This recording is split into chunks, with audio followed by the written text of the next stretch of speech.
ఆహా దైవమా, ఈ పాపిష్టి వాళ్ళ కొడుకు కోడలుగా ఇచ్చేదానికన్నా అన్నయ్య, ఈ పాపిష్టి ఆడి జన్మమే ఇచ్చేదానికన్నా ఒక అడుగులో చెట్టు పుట్టు ఉన్నా బాగుండు కదా స్వామి.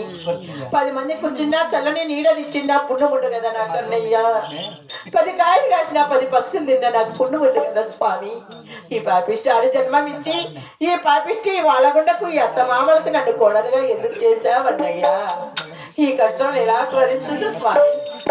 ఈ పాపం ఎలా చేస్తున్నానయ్యా? ఊరు కట్టుతున్నా తాటాకల పురుగుడుసులు అడుగులో ఒకదాన్ని ఎలా దీవిస్తున్నానయ్యా స్వామి. అయినా ఆనాడు నా తల్లి గారు ఎన్ని కష్టములు వచ్చినా నీ అన్నాయన మదిరేటి స్వామిని మరవద్దని చెప్పారు కదా. వారం శనివారం నాడు ఈనాడు ఒక్క పొద్దులు వచ్చాయి. ఈ తాటాకుల పురుగుడుసులో నా 7 మంది అన్నగారికి దీపారాధన చేయటానికి ఎవరు పెడతారు స్వామి? గోడతో గోరంతనే ఎవరు ఇస్తారన్నయ్యా నాకు? అయినా మా అత్తగారు నన్ను కొట్టినా సరే, నన్ను తిట్టినా సరే, నన్ను బండకేసి రాకినా మా అత్తుండద్దాని మెడకి వెళ్ళి గోడుతో గొర్రెంతన్న తీసుకొని నా తాటాకలు పూర్తికొచ్చి నా 7 మంది అన్నగారికి దీపారాధన చేసుకుంటానంటూ మహాతల్లి చిన్నగారు మన అత్తుండద్దాని మెడకి ఎలా వెళ్తున్నదంటే రామ రామ రామ ఓ రామ రామ ఓ రామ రామ రామ రామ ఓ రామ రామ ఓ రామ రామ రాజా పూరా గుడిసెరా తల్లి విసిరది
गुलाब जाना चेक मत देना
నా పుట్టింటి గారి ఇంటి కాడున్నప్పుడు ఇలాంటి పని పాటలు నేను చేయలేదు తల్లి. చూస్తామ్మా పరకబట్టి ముడటానికి చేత రాదు, చేత బట్టి చేత రాదు. చెప్తానంత మా తెలియదు అత్తగారు ఉంటుంది అది అంటే చంపెట్ట ఇప్పుడు ఏయ్! లేకపోతే ఈ నసోతుల కన్నా తెలియవద్దా మన సంక్రాంతి పండగకి వచ్చి అమ్మాయి అనపకాయలు కావాలంటే చెట్లు అనపకాయలు ఇచ్చినా చెరుకులు ఇచ్చినా ఇంకా శివరాత్రి పండుగ వస్తుంది అమ్మాయి సలిబిండి చేసుకోవాలి బెల్లం కావాలని వస్తాను నా సూతులు అప్పుడు చెప్తాను నా సోతుల కథ ఎల్లప్ప నా సోతు ముందుగానే పరిగెత్తుతుంది నిద్రపోయేది లేసేది నా సోతి పొర్లేదు బెల్లం కోసమా టీ గుర్తుంది బెల్లం కూడా